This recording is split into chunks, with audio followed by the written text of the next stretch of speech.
François Morin, professeur d'économie, professeur émérite maintenant, à la retraite depuis une douzaine d'années.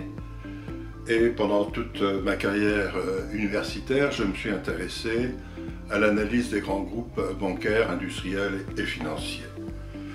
C'est la raison pour laquelle, durant les années 70, après ma thèse et différents ouvrages, lorsque François Mitterrand est arrivé au pouvoir en 1981, il m'a demandé de travailler auprès de Pierre Mauroy et de Jean Le Garec pour préparer le projet de loi des nationalisations bancaires, industrielles et financières. J'ai découvert à ce moment-là ce qu'était le pouvoir d'État sur un dossier aussi brûlant.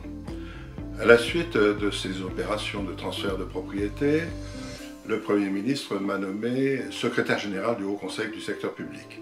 Et là, j'ai vu concrètement, avec des parlementaires, et puis des syndicalistes et des personnalités qualifiées, comment des contrats de plan pouvaient être gérés entre l'État et les entreprises publiques avec la définition d'un certain nombre d'objectifs et de moyens mis en œuvre.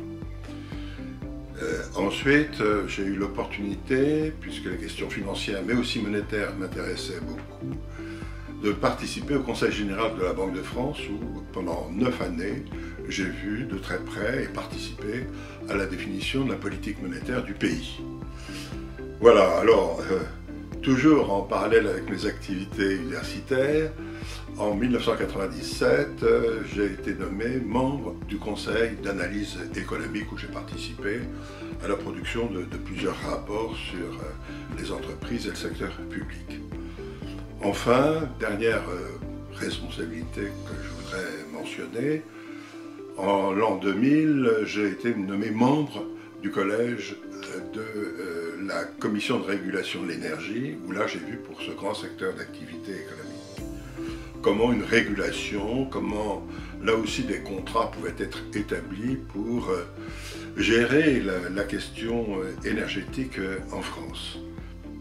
Dans le prolongement de cette activité universitaire mais aussi praticienne, je crois qu'une participation à l'Observatoire de l'éthique publique peut être un plus, peut-être pour moi, mais aussi pour les autres, pour analyser et mieux comprendre l'éthique qui doit présider à tous ceux qui cherchent à œuvrer pour l'intérêt général dans le cadre des activités, notamment d'entreprise.